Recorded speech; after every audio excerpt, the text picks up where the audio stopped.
and Brandon. Today, we are going to talk about everything vision, how to see the defense when you attack, how to survey the court, and then making decisions on what you should hit, when you should hit it, based on your body type, who you are, what your offense is.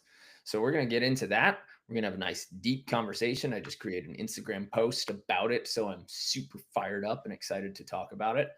And we're going to get going. But we also, as usual, have some camps coming and we want to invite you. So, on this next weekend, we've got Santa Monica, February 28th coming up. That's a 3-day camp in Santa Monica. We're going to be running regular classes there in Santa Monica. So, Santa Monicans, please get used to it. Get ready for our beautiful faces to be there. March 7th, we're going to be in Ozark, Missouri. March 14th in New Orleans. March 21st, I'm coming home to Long Island. See you in New York. And March 28th, I'm pretty excited about this one because I think it's going to sell out. We've got 4 courts. It hasn't kicked up yet, but I think Las Vegas is definitely going to sell out just because why wouldn't you go to Vegas, right? So that's going to be on March 28th. April 4th, Boombox Beach in Oklahoma City. And April 11th, we always have a great camp in Scottsdale, Arizona. We'll be in Scottsdale in April. And then we've got San Diego, May 30th, Tacoma again, which is 2 spots from being sold out again, June 6th. That was pretty wild that we had in 2 nights, we sold out 26 spots. Yeah, they're hungry. Nuts. They are hungry up there. So we're excited to go back. And then we're adding some new things along the way. Um, but that's it. And I'm in a hiring round. So let's talk about the company for a second. Like Yeah, I've what do you been who you bringing on board? well, I've had 18 hours of interviews, um, which has been wild. Put a few posts out, and a few people looked at the dream job page. If you guys are looking for a career, betteratbeach.com/dream job. Essentially, I've got this page that just represents what Better at Beach looks like at its fullest capacity. Like when it's operating full throttle, what positions exist. And looking for a lot of unicorns for sure. But initially, it was for the online coach position, somebody who it's hard to replace uh, ourselves. We did this when we were Hmm. coaching the camps and the classes. Like, how do we find somebody who knows how to rotate players, connects with players really well, has a I'm just going to get it done mentality in all of the outside of the beach volleyball stuff, and knows the game at a high level. And for me, like with the online coaching program as well, you've got to know strength and conditioning at a super high level. You've got to be versed in nutrition, and you have to be able to connect with people online as well as be a teacher in some way where we're creating these Hmm. lesson plans and challenges for them every week. So it's a challenging role. I know they're out there, you know, but it's been a big round. And so the next person that we're bringing on board, one maybe two, we're gonna test out a couple of guys just on an hourly basis and see what they can bring. But we're bringing in people with multiple talents, and we'll start hourly, see where they grow from there, just like Marine did, and now she's kicking butt. I know it's really cool. Like if you are interested in working with us, like I think one of the things that we do pretty well, one of the things that you kind of mentioned already is replacing ourselves, and I think at the beginning of our company, we took on everything where we were like, nope, it's got to be you or I. Um, but I think now, one, it's a cool idea because now we're looking at it in a sense of coaching people how to become that role. So like, if you're interested in working in the beach volleyball community, if you like what Better at Beach stands for, if you think you kind of fall in line with our values, and you have a good work ethic, we can give you all the tools. Like, especially the coaching side, we've created tons of resources. Um, and I know just from our list of coaches that we now have at our camps on a consistent basis, um, it's been really cool to see their journeys from like the first camp. I mean, our journeys as well, but from the first camp that they showed up to now, like we're okay with sending them out to run a camp. We're okay with having our little group talks and then sending them out to their courts, knowing that they're going to run the correct drills. And it's not so much babysitting from us. It's more like, hey, you have the tools now. Now, like, go be the coach that you want to be, and as long as it's within our system and kind of follows our values, then I think we've done a good job of creating those resources. So don't feel like Yeah. you have to like walk into it completely ready. I think it's we like people that are willing to grow with us as well and take initiative. Yeah, because I mean, every job, yeah, you have your specialists, but every job you also have to be a problem solver. Like, if you can't just be handed something and say, I don't know, figure it out. Like, this is beach volleyball too. Okay, we're gonna give you some skills. We're gonna tell you straight platform. What do you do if you can't straighten your platform? Well, you figure it out. Like, Give it a shot. there's so many different ways, and Marine's going through this now, where it's, hey, you you came here, you got the company as it was when you joined. You should be growing it so that it looks like a different company by the time Mm-hmm. you're done with it, or by the time you're 6 months into it. And one of the posts that I always see is the person that you had to be for the first 10 years of your company is not the same person that you have to be or needs to be running the show for the second 10 years. Like, whatever got you here, whatever actions got you here, getting to the next level, there's got to be change. And if either you can't change or you just can't figure out how to get somebody on your team that provides that change, then you become stagnant. And we see that in pro teams all the time. You change a coach, you change a player, somebody who they call them game changers, Right. Yeah. So, or franchise Good way to players. say it. Yeah. Exciting times. We love to see growth. Yeah. And Yeah. welcome, come join us. We're a fun crew to work with. Yeah. And I've got in touch with a few commercial agents in a few different cities looking for a facility build out. So pretty fired up. A lot of my time is going there as well. But we are here to talk about attacking. Let's do it. We love attacking. We love attacking.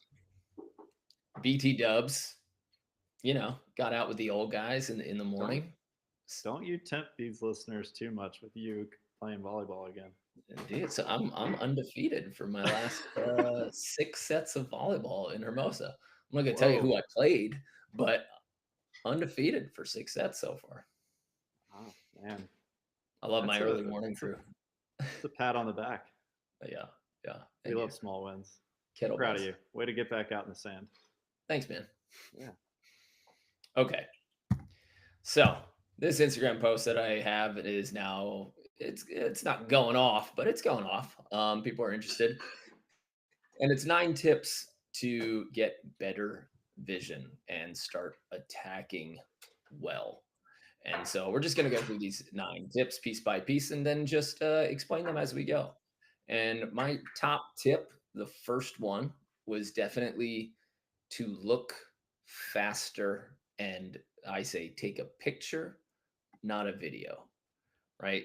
I think looking for a long time gave me a good opportunity to grow coming out of New York Open tournaments, where defenders were so impatient that they would sit in the middle of the court, and then they felt like they had to protect a hard driven area, but then they also didn't want me to see them. And because they were so late, and because they weren't in a good position, they had to make this massive move out of the middle of the court eventually, because they felt like they needed to defend hard driven. And as soon as they moved, okay, now I can just release the other way. It could be sloppy, it could be slow. But because it's the right decision against a budget defender, it becomes a kill. Now, when we got to AVP level and I started playing against guys who would not do the whole sitting in the middle and then flash to their position thing. People who were super fast or just absolutely held their ground. Like if you're going to play against a shooter, one of the ways that you can beat a shooter is sitting in the middle of the court and never giving up your spot. Playing them to half the court. We talked about this in our camp in Salt Lake City with the top men's court. We said if somebody's staring you down as a defender, just don't give up your spot. Like pause and hold until they don't know which way to go, and then they'll hit you some garbage that you can pick up. But that's what started happening to me when I made the move to the AVP, and the long look got me into trouble because then I didn't have this power and I was hitting everything on my way down. Yeah, and I think good defenders, they start to, once they recognize that, it's almost an automatic point for them at some point. It might not be that exact point that they're doing it in, but one of the things that I've been playing around with in the last probably year and a half, 2 years is like answering questions as a defender. And we'll get back to the attacking in a second, but like have to talk about defensive mindset before we think about this. And there are certain things that you can do as a defender that can give you answers of what the attacker is doing on their end. Right? Like you said, don't like put yourself in that position, start that staring contest, make it feel awkward. Look at them, win that battle, win that eye contact battle. And then once they look away, whatever they start deciding, that's going to give you information. Whether they win that point or not, that doesn't matter. It's a matter of now you've understood what that is, right? And now you can use that information to help you. And the goal is now what we're going to talk about is flipping the switch a little bit so that you're not allowing that kind of, you're keeping those answers to yourself as long as possible. And so I think it's a cool point to talk about. It's fun. It's like a little game of chicken. It's like, it's the best. Are you going to hit first or are you going to move first? Which one is going to show their cards, and most often be a open in a lot of cities. The defender always shows their cards first. And then, yep, okay, this is easy, right? So you can either hold your ground and be fast in a place that you can already dig from, or if you know that this person is just looking for the defender and they're trying to shoot around the defender, then don't position yourself to dig a hard driven ball. Now, one of the guys I got this on a lot is Avery, because when Avery Joss gets into shoot mode, he'll look for the defender for a while and hope that you'll give up an open space. So if I've got a bigger blocker against somebody like that, I'll say, hey, you do whatever you want to read, but he's looking at me, so it doesn't really matter. I'm going to sit in the middle and hold my ground until he makes a half or slow decision. And then on the second point, third point, he'll be like, he's not giving me any ground. I'm just going to hit. Right. And then we readjust our defensive strategy. But the idea of looking quick and then executing a fast decision, this is like business, this is sports, this is your life. It's the wrong decision made at 100% confidence and speed is better than the right decision that takes you a half hour, 3 days, 3 months, 3 years to execute. Right. It's like, was my first real estate deal a huge winner? No, but I pumped through a bunch of them fast, even though they might not be perfect, so that I could learn. And you execute quickly, you make quick decisions. And you know this from football. Like, dude, if you're going to screw up at 100% speed. Yep. Yeah, when you start slowing down too much, that's when you've lost on too many planes. I know for like the first couple years of my career, like when I was playing on the NBL, I didn't have vision, but I jumped really high and I hit really hard, and I was able to get far enough in tournaments where just trusting my hard attack was something that I could live with, and I think like, especially if you're an A level player, and this is kind of jumping ahead, I think, to one of the other points, but when you're talking about sticking with a decision, you also have to make sure that you have a decision to stick with. And I think like for me, when I was at the beginning, it was like, all right, I'm going to go in and I'm going to absolutely destroy this ball cross. If a blocker blocks me 2 or 3 times in a row, then maybe I'll think about switching it up, you know? But it like, it was for the first little while, it was like I was hitting hard cross, hard cross, hard cross, hard cross. If I had a bad jump, that's when I was like, okay, this one I can go high line. But yeah, I think like too many people, you we go into it thinking that we have to hit every single shot, every single attack, when you got to lean on something, especially at the beginning of matches. Um, find that comfortable position, find that decision that you're comfortable with making, and then kind of keep going with it. Yeah. You should know what you're gonna open a match with. Like, okay, Oh yeah. and then if it's closed, we talk about the ABC offense all the time. Like, if it's closed, you have a switch, but you should Hmm. have an idea of what the first three plays look like. I mean, basketball teams, football teams, you all do this. You all know your offense. So why is it skipped in volleyball? Well, it's skipped at the amateur level, Hmm. but at the pro level, they're absolutely dictating their offense, and they know Yeah. what swings they're going to take because they know where they're strong. Right. And I think the different, like, kind of going off that a little bit more is like at the beginning of my career, I was an A option player. Like I might have had a little bit of a B, but it was like it was lowercase, you know. Might have even just been like a number. Um, but like I think what a lot of people will realize is like you can survive off that option for a really long time. But then I started realizing you had the same kind of realization when you moved from New York to AVP. But I would get to the same positions in tournaments, and that's when I would lose. And so like once you get to those really good finishes for a while, that's when you really have to go back to the drawing board and establish that B, that C option. That Yeah. and that's when you can kind of start going to the next level. Um, but yeah, you gotta have that little pecking order. That's important. Yeah. Well, number two, this tip I actually learned and realized that it kind of was what I was doing, but Kyle Friend got it from April Ross. Ooh. And it's look at their legs and their feet, Hmm. not their body. Their lower body will tell you how they're leaning. And this is one of those things that we translate kind of from other sports. Like when you're defending somebody in soccer, when you're defending somebody in basketball, like you're going to look at their hips and lower body because that's how they can move. They have to, in order to move to the right, their legs have to kick out left and their shins have to kick out left in order to move this way. Same thing. So when we're talking about what way they're moving, and what way they're going to move, what part of their body are you looking at? And you can start studying the lower part of their body to figure out that lean. Now, are you going to need that much detail at most levels of the game? No. Hmm. I'd say when you get to double A, open level, or if you're, a juniors girl who's over 15, because now they're basically open players at 14 years old. Right. Yeah.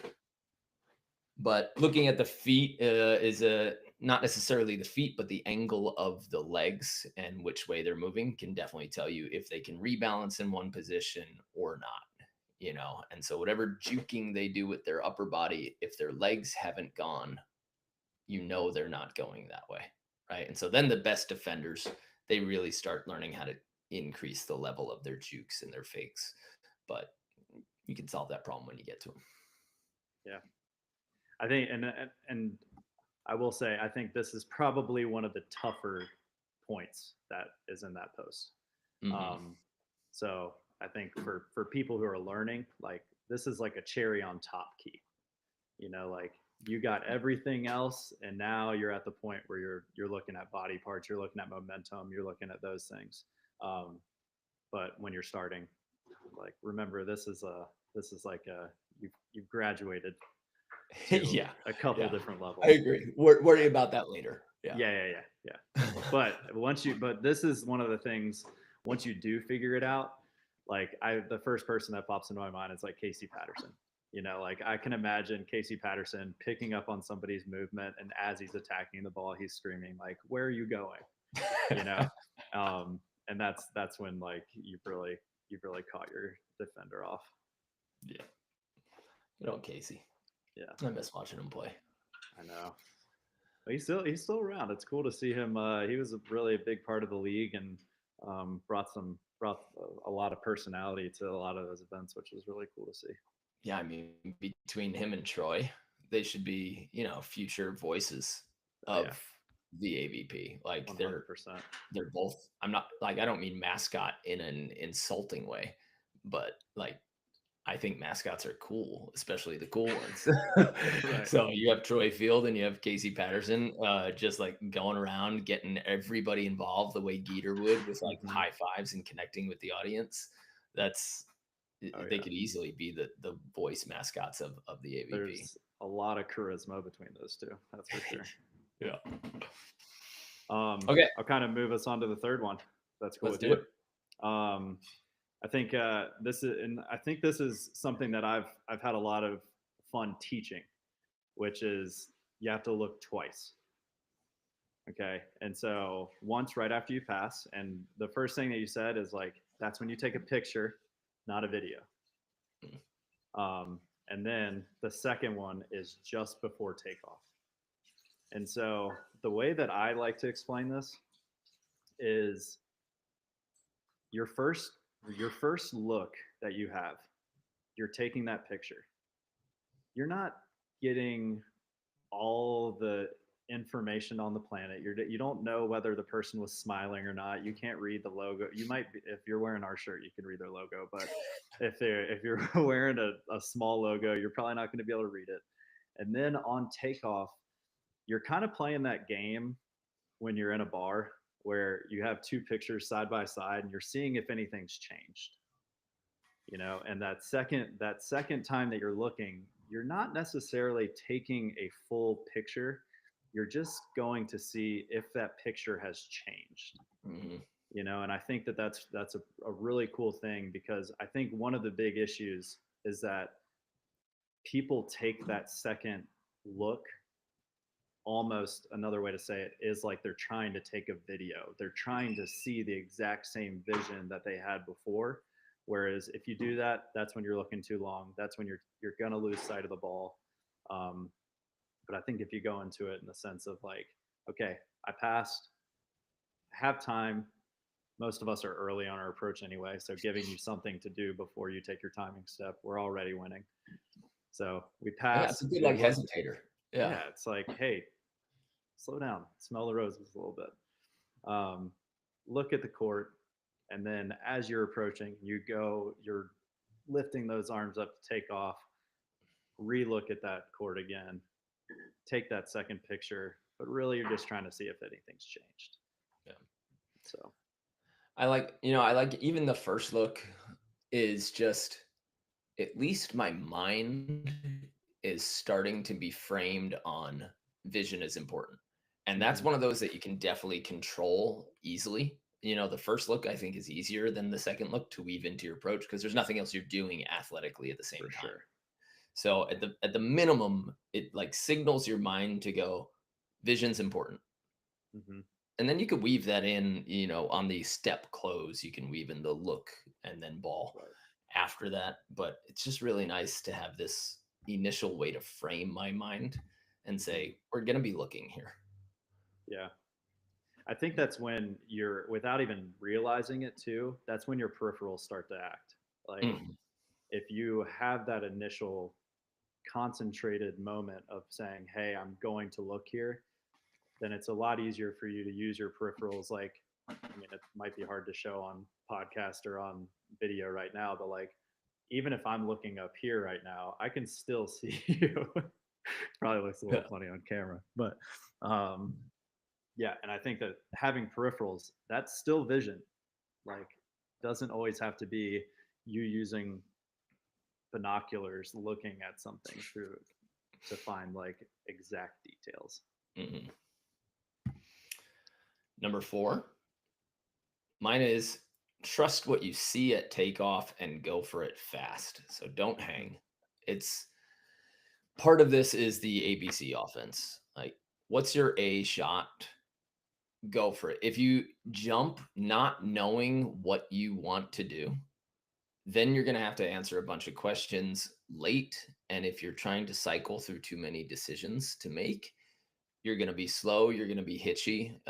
Your brain gets confused or locked. And so then you end up making swings at 30, 40, 70% because you weren't quite sure what you wanted to do. And so after that vision, the vision should be confirmation that the thing you wanted to go for is still open. So you're just continuing whatever you intended to do. And then if it's closed, you've got your B solution in mind.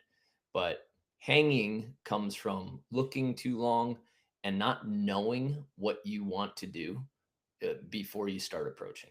And I think that becomes a problem to go Mhm. with just a complete open window every time instead of establishing certain shots or just having a rule set for yourself of if I see this, this is my shot. Like that can be your version of the ABC offense. When they're there, I go here. Not Mhm. when they're there, I can go cut, hard cross, jumbo, or high line. Like you should have a rule set for yourself. When they're in the cross, I go cut because my cut's nasty. Great. That's your solution. If they sprint to your cut, then I go jumbo or high line. Like find the other solution that's open. Mhm. But yeah, you definitely can't sit there and not believe in yourself or hesitate on your swing. Right. I think one of the I think I heard this from you at one of our camps, and it kind of changed my offense even like when I was playing, was no matter what your offensive choice is, the goal is to get the ball down to the sand as quick as possible. So like even if you're hitting a high line, like it the blocker should feel the ball crossing your fingers. If you're hitting a cut shot, it should not be going up. Like um, obviously, if you're a shorter player, then you're going to have some upward trajectory on the balls because that's just physics. Mm, But I think it with everything that you said, but you also keep that goal in mind of, hey, even though I have these options, my other goal is that it has to happen as quick as possible. The time that this ball leaves my hands to the time that the ball hits the sand, it has to be as short as possible. Sometimes it's a really high ball, but if you start getting into this idea where every single shot is really loopy and you're just trying to hit the open area of the court, that's when you're gonna get in trouble mm, because you're just asking the defense to put you into a situation where now that ball that you're giving them is the easiest ball on the planet, and now they're coming at you yeah. and they're going to be able to score. So Yeah. And the math, every inch of height that you give them, you've given them 2 inches of time because the inch that it took to get to that height and then the extra inch that it take to get down. So you've got to keep it flat, you've got to keep it low or straight down if you can, but you're giving them double of the time that you think they are to be able to pursue that ball. What's next? cool. Um, Number 5 Yeah. is we're going to stay behind the ball so you can see the defense longer. And I think that there's two components to this. One, staying behind the ball keeps all of your offensive options open as well.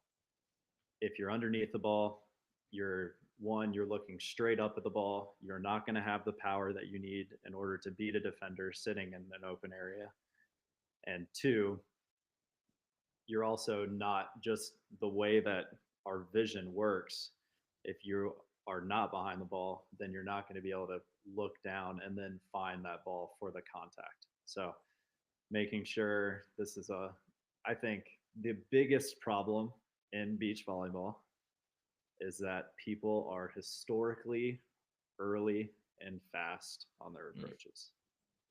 And we see it at every level. I think if we go back and watch a lot of our matches that we lost, I guarantee you oh man, I would the love to do a points. video review of like my first qualifier thing. Oh, yeah.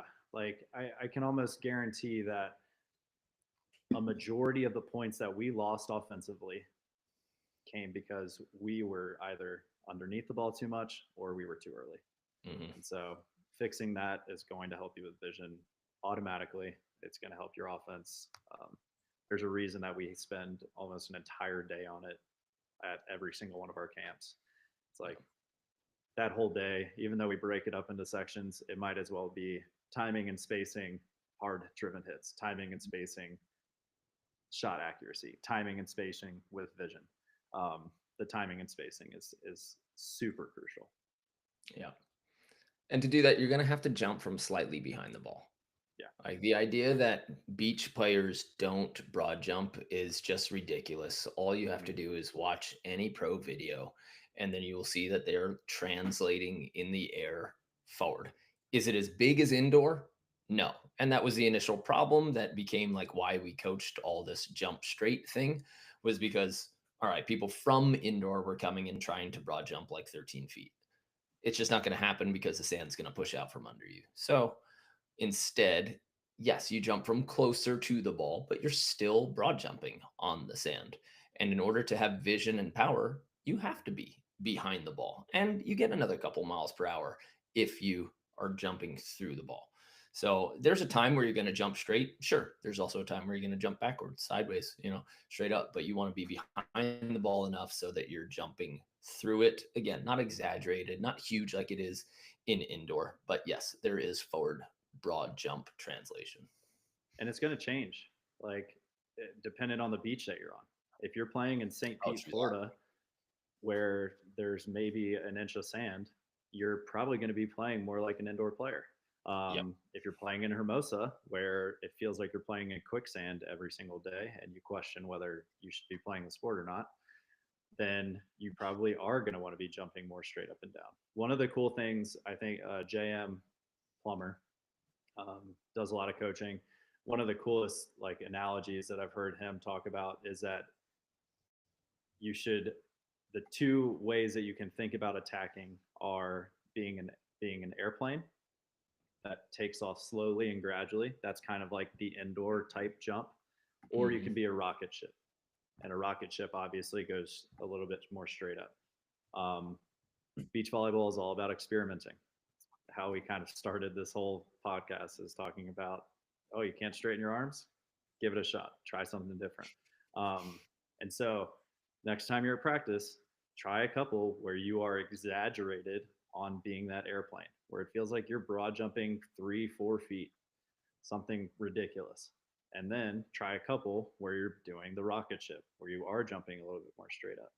And then Yeah. start to mesh the two. And I guarantee you'll find your like happy medium. It's like I think that's one of the coolest things as a coach is that especially over the last year, and I think JM's a big proponent to me thinking this way, is that Mm-hmm. beach volleyball, especially with all the elements that we have, it is so much about experimenting different ways to play the game. And I think like this one, especially on takeoff, is a really easy one on how to experiment that with that and have fun. Agreed. Well, the last couple we got to sprint through because we got to run this players meeting.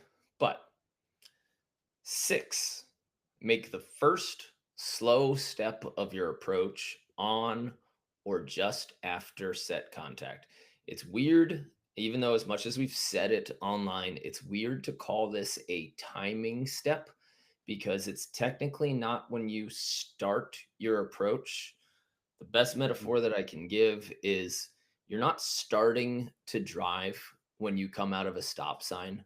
You're just releasing your foot from the brake, and you only start to hit the accelerator once you know again that there are no cars coming in the intersection. So that's what your first step should be.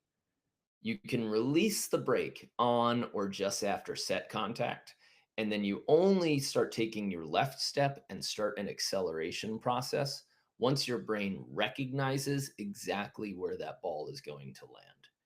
And if you can do that well, you will be a good hitter. But if you accelerate or you quote unquote start your approach on set contact, that's where it gets confused. People just try to start and then they match this predetermined timing to try to match it to a set. And timing will always change. So it's just making sure that you can start the first step of your approach, but you're not going for your approach yet. It's just a slide step. You're just releasing the brakes.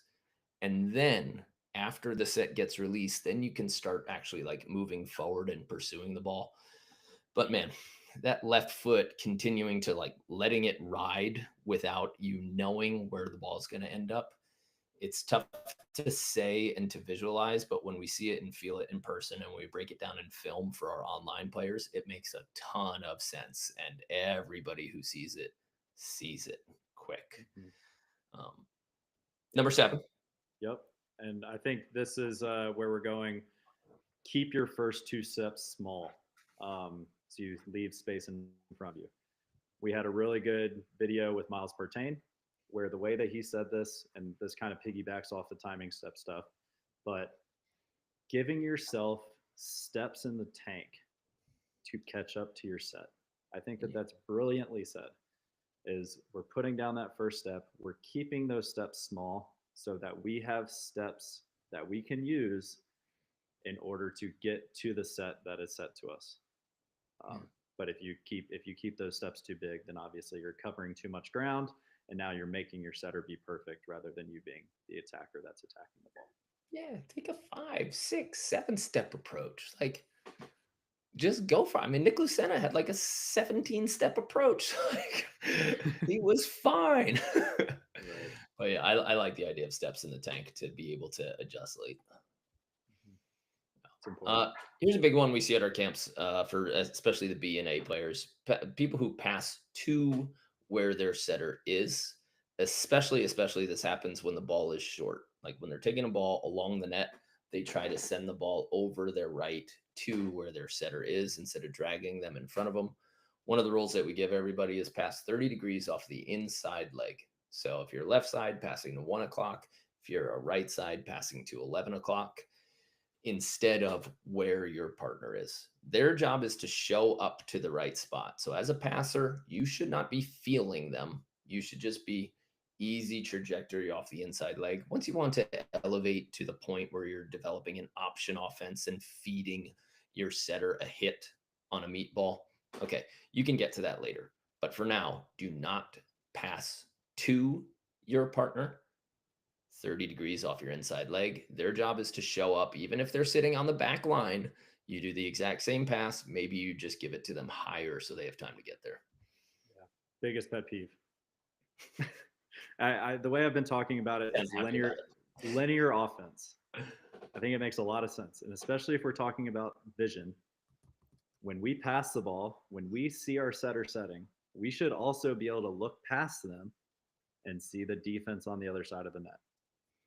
If you pass the ball over to the other half of your court, now you are looking sideways to the sideline, and you're not able to keep your eyes on the other side of the court. So keep the ball in front of you. If you ever come to one of my 3-day camps where I'm specifically running the passing and attacking, you will hear that idea of linear offense. You will hear me. I don't like I call it ping pong volleyball. We're not here to play ping pong volleyball. We're here to set up an offense. All right. And before we head out, the ninth and final tip is to join our attacking course. We built out a 10-week offensive masterclass. We go through it live later in the summer after we go through our serve and pass, after we go through our setting, our jump mechanics, and our arm swing mechanics. But it takes you through tutorials, video analyses of big pro matches and amateur matches to see what happens in different moments, to see what's going wrong and what's going right. It also comes with, if you become a member and you get the entire complete beach volleyball training blueprint, you get the membership, which means you get community and you can submit your videos and we will help you upgrade your game. Video analysis is everything. If you ask any pro player how much film they watch, you know it's real. We're hunting down these things for technique and strategy, and that's probably the biggest bonus. of all of our courses, but we've got a 1-year training plan laid out for you, and we guide you through every step of the year, through your physical training, your nutrition, your mentality, your practice plans, and all of your skill and strategy. So if you want to check that out, all you have to do is, if you're listening, there's going to be a link in this below the video, but you could also just go to betteratbeach.com/spike, and you'll find all the information there. And you get all of our courses if you join the membership, and we'd love to work with you. All right. Yes, we would. Yeah, we would. Cool. I got to run. Catch up with the members and actually go coach them. There you go. Go have fun with those members. Break down some film. Yeah, it's good chatting, buddy. I'll talk to you soon. Yeah, man. Bye, everybody. See you on the sand.